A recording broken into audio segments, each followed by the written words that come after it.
My mother died 6 months ago. 6 months. And yet, last night, she kept knocking on my bedroom door. I wish I could tell you this is a metaphor, that I'm speaking poetically, or grieving, or imagining things because I miss her. But I'm not, because when I heard her voice, it wasn't in my mind. It was right outside my room. And worse, when I checked the hallway camera, she was there.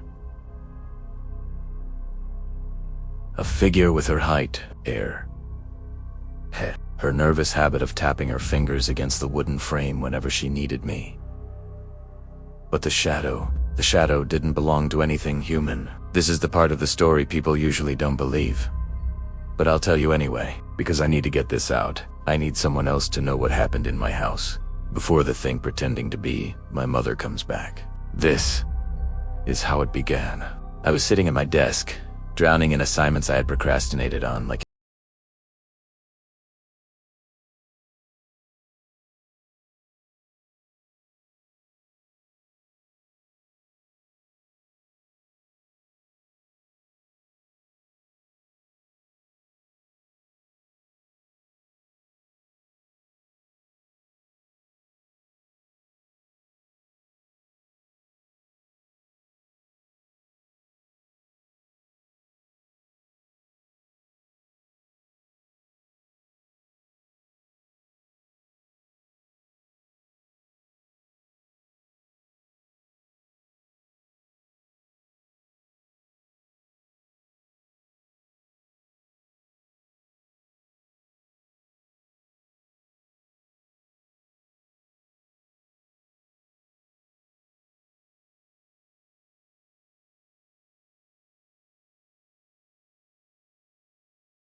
after the chemotherapy.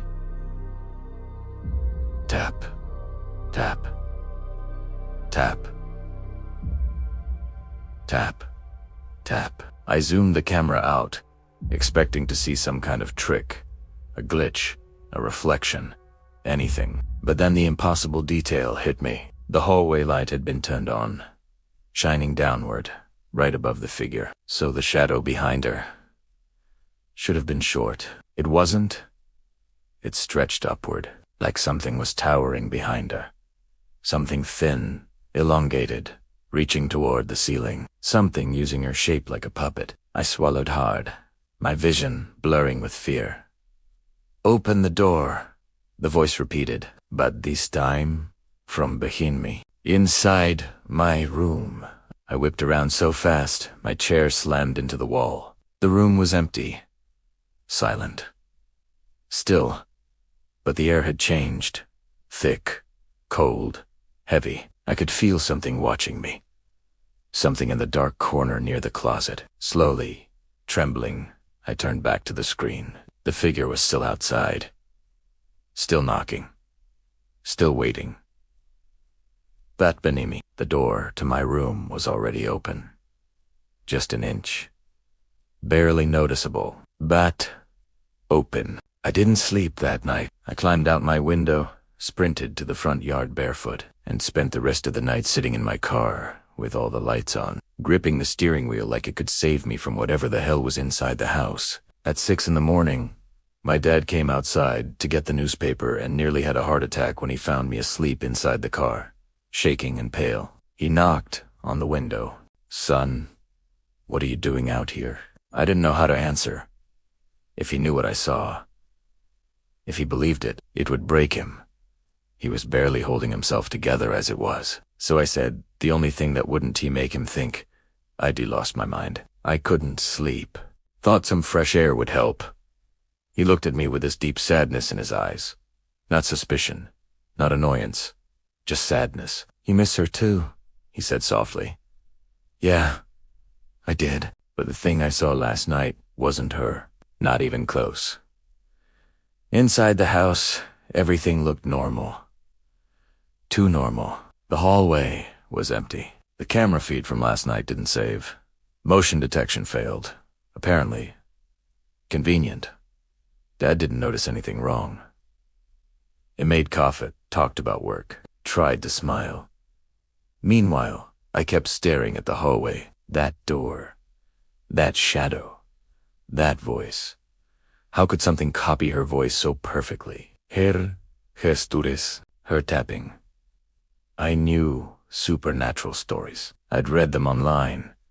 Devouring horror forums used to be a hobby, but you never expect the rules to apply to you. Around noon, when Dad left for errands, I finally returned to my room. Just looking at the door made adrenaline spike in my veins. But I needed answers. So I forced myself to do something very stupid. I replayed the audio from last night. The knock. Her voice. The echo behind me. My hands shook. But there was something I didn't notice before. A second voice. Faint. Low. Almost like a whisper behind hers, repeating the same words. But out of sync, like two mouths trying to speak the same sentence and not getting it right. I felt my blood pressure drop. This thing wasn't mimicking her. It was learning her. Practicing her. Getting better. That night I didn't even try to sleep. I sat awake with every light on, headphones off, staring at the door as if focus alone could keep it from opening. Around 2:13 a.m., the hallway light flickered. Not off. Not on. Just a small pulse. A warning. I grabbed my phone immediately. Opened the feed. Nothing at first. Just the empty hallway. Then, from the far end of the hall, beyond the frame, something stepped forward. A shape. Slow. Calculated. It moved like it was remembering how to use a body. Shoulders too stiff, head to still. Then it stopped at my door. I lowered the phone, held my breath, waited. Silence. A full, suffocating minute passed. Then knock. Knock. Knock.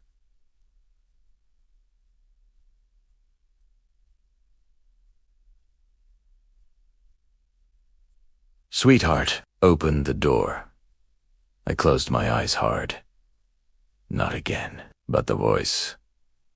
It wasn't right this time. It was closer, clearer, more confident. Like whatever it was had improved the imitation. I didn't answer. Didn't move. Silence. Then the doorknob twitched, just once. But enough to send a jolt of nausea through me. I looked at the screen. The silhouette hadn't moved, but its hand was missing. Just gone.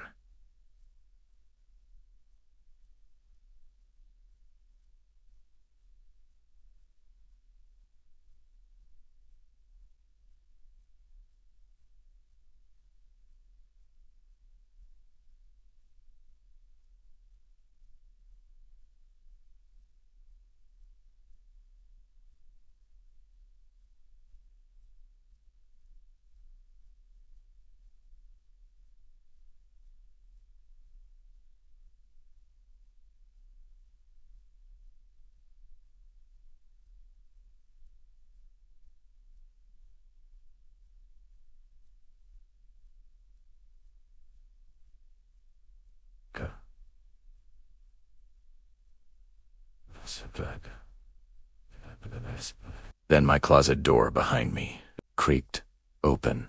I ran. Again. This time to my grandmother's old study downstairs. The only room in the house with a lock strong enough to make me feel safe. I didn't sleep. Didn't blink. Every creak of the house became a threat. Every shadow looked like it could unfold into something tall and wrong. When dawn finally came, I forced myself back upstairs. My dad was out back, working on fixing the fence. He had no idea the house had turned into a hunting ground. I went into my mother's old sewing room, a place full of her smell, lavender, fabric, that warm, soft scent clothing gets after years of use. I sat on the floor, and I cried for the first time since her funeral. I didn't realize how much I'd avoided missing her, how much of her I kept shut away because it hurt too much to think about her voice, her face, her hugs. But now something else was wearing her voice like a stolen jacket, and I felt violated. Like grief itself was being hunted. When I finally stood up, something strange happened. Her music box, the one she kept on her shelf for decades, started playing. Be itself, a slow, gentle lullaby she used to hum when I was little. My heart squeezed. It felt like a message, or a warning, or a goodbye. I lifted the lid. Inside, something was scratched into the wood. Not by her. Not by any tool we owned. 4 words. Don't let it in. I didn't understand the message at first. Why not let it in? What happened if I did? What did it want? But then I remembered something. Something small. Something stupid. A childhood memory. When I was 8, Mom and I were exploring an antique shop on a road trip. I wandered off, found an old wooden box covered in strange carvings. It made me uncomfortable. She noticed immediately and told me something I never forgot. Never open your door to a voice you don't recognize. And sometimes, things will try very hard to make you think you do. I always assumed she meant strangers. Kidnappers. Dangerous people. But now I wasn't so sure. Maybe she knew something. Maybe this thing wasn't new. Maybe it followed families. Trauma. Weakness. Grief. Maybe it waited until someone died. Until someone's voice became a perfect disguise. Maybe that's why it chose her voice. Because it knew I'd trust it. Because it knew she was the one person I would always open the door for. That night, I barricaded my door with a dresser, piled chairs against it, put heavy textbooks on top. It didn't matter. At 3:07 a.m. The knocking started. Not gentle this time. Aggressive. Desperate. Hungry.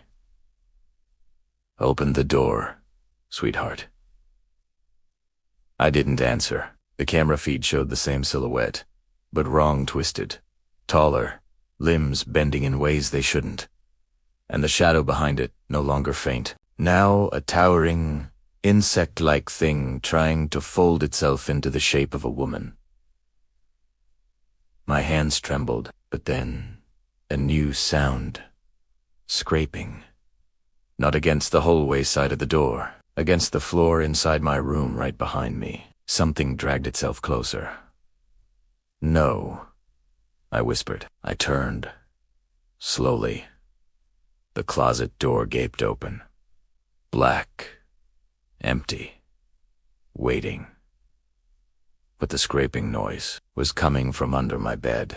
I forced myself to look. Primera lea, ned done lower. Lower. And then a hand shot out. My mother's hand, or the imitation of it. Pale. Wrong. Skin stretched too tight. It grabbed my ankle and whispered, "You already let me in." I screamed so loud my throat tore.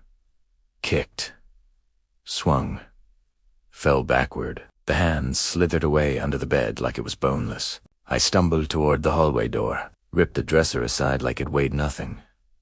Fear gives you strength you don't know you have, and bolted out. But as soon as I stepped into the hallway, the figure outside my door turned its head toward me.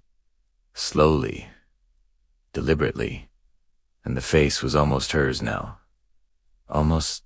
The jaw was too long, the smile too wide, the eyes too dark, but the expression, God, the expression tried so hard to look like her love, like her warmth. "Sweetheart," it whispered, voice glitching between pitches, like a corrupted recording. "Don't run from me." I stepped back. It stepped forward, then its neck snapped sideways, like it was breaking itself, and it charged. I slammed my father's bedroom door shut just in time. My dad woke up terrified, but when he saw my face, my pale skin, shaking hands, tears, he pulled me into a hug. "What happened? What did you see?" The almost almost told him it was a burglar, a noise, a nightmare, but I couldn't. Not after everything. So I told him the truth. Every detail, the voice, the knocks, the silhouette, the shadow, the closet, the hand. He didn't look confused or skeptical. He looked defeated. He sat down hard on the bed, closed his eyes, and whispered, "It came for me first." My stomach dropped. "What?" He nodded slowly. 12 nights after she died, I heard her humming in the hallway. My blood ran cold. He continued. "I opened the door. Of course I did. I thought I was losing my mind. I thought maybe grief did something impossible." His hands shook violently, but it wasn't her. Not even a little. He stared at the wall, jaw clenched. It tried to come inside the room. I slammed the door on its arm. I felt sick. "But why didn't you tell me?" He exhaled. "Broken, because it spoke in your voice next." We stayed locked in his room until sunrise. Neither of us slept, but sometime around 5 a.m., with the first gray light creeping through the window, Dad told me what he knew. The thing can't just enter freely. It needs permission, an invitation, a door opened in trust or fear or confusion. But once someone opens, even once, just once, it grows stronger, smarter, closer. And my dad had let it in on the first night he heard her. But I hadn't. Yet we couldn't stay in the house anymore. We had to get out before nightfall. But the house had other plans. By noon, every door in the house refused to open. Front door, back door, garage door. All locked, all jammed, all impossible to budge. Windows too, as if the house itself wanted to keep us inside. Or as if the thing was getting ready. It wanted night to fall. It wanted another chance. By sunset, the temperature dropped unnaturally. The air felt tight, heavy, like breathing through cloth. Every light in the house flickered. My dad stayed beside me, clutching the old baseball bat he used to use when playing with me in the yard. It was the closest thing we had to a weapon. I had the music box, the one with a message. "Don't let IT in." The house went pitch black at exactly midnight. All electricity gone. We heard the first knock a minute later. Not at my bedroom door this time. At my mother's old room. Tap, tap, tap. "Sweetheart, help me." Then the second knock. Dad's voice this time. "Son, open up." Then my voice. "Come on, let us in." The thing was no longer imitating one person. It was imitating everyone, trying every trick, every emotion, every vulnerability. And then the walls started to shake. Not violently, just enough to let us know. It was inside the house. No more hallway, no more door, no more rules. It was everywhere, and it wanted to choose a form. Something familiar. Something loved. Something trusted. I held the music box tight. Dad whispered, "Don't look at it. Don't speak to it. Don't answer it. Then the voice came from the staircase. Her voice, perfect now. Warm, soft, loving. Sweetheart, I'm home. Dad squeezed my shoulder. Don't look. But I couldn't help it. I turned. The figure standing at the bottom of the stairs was my mother. Not twisted, not wrong, not monstrous. Perfect. Smiling gently. Arms open. I've missed you, she whispered. I took a step forward. Dad grabbed me. That's not her. His voice cracked. It's never been her. But I choked. She looked. No, he shook me hard. She died. We buried her. You remember it. I remember it. I did, but my stupid heart wanted her back so badly. She held out her hand. Sweetheart, let me in. I lifted the music box, forced it open. The melody began to play. Slow, soft, echoing through the hallway. The figure froze, tilted its head, and then it screamed. Not a human scream, a layered one. Thousands of voices crying at once. The illusion melted like hot wax. Her face stripped away, revealing the real shape. Tall, starved, limbs too long, mouth stretching across the whole face, eyes like black pits, dripping thick, dark liquid, fingers bending backward, skin crawling with thin, spider-like veins. But worst of all, it still used her voice, even as the flesh peeled away. Sweetheart, please, please, open the door. The music box crackled and exploded in my hands, but not before its final note echoed. Don't let it in. The creature shrieked, staggered, and dissolved into a cloud of black ash. Then silence. Complete, suffocating silence. The doors unlocked. The lights flickered back on. The house exhaled. It was gone. For now, Dad and I moved. Far away, different house, different town, different everything. But grief follows you.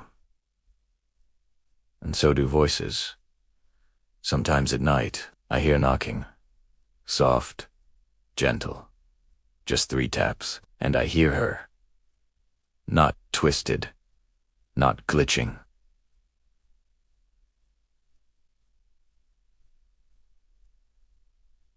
Not glitching. Sweetheart, open the door. And the part that scares me most is, every night, it sounds a little more real, a little more familiar, a little more like the mom I miss. One night, I'm scared I might open it. But not tonight. Not yet, because I still remember the message carved into the box. Don't let it in.